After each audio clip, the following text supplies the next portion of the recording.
My dear students, যারা দশম শ্রেণীর ছাত্রছাত্রী রয়েছে, তোমাদের ইতিহাস থেকে একটি প্রশ্নের আমি উত্তর দেব।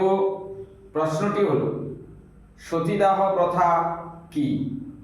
প্রায় পরীক্ষায় আসে, তো তোমরা একটু জেনে রাখো।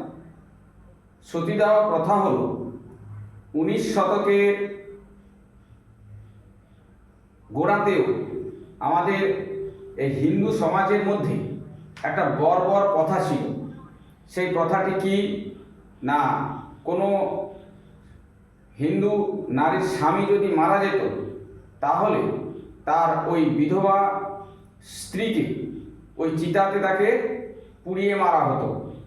এটা ছিল একটি কি জঘন্য প্রথা, খুব বর্বর প্রথা। আর সেই প্রথাটি হলো কি না, সতীদাহ প্রথা। স্বামীর চিতায় স্ত্রীকে কি করা হতো, তুলে দেওয়া হতো, বিধবা স্ত্রীকে তুলে দেওয়া হতো। এটাই হলো কি সতীদাহ প্রথা। এই প্রথাকে পরে কে না, রাজা রামমোহন রায়ের সহায়তায় লর্ড উইলিয়াম বেন্টিং এটিকে রদ করে দিয়েছিলেন। তা নিশ্চয়ই তোমরা বুঝতে পারলে সতীদাহ প্রথাটি কি।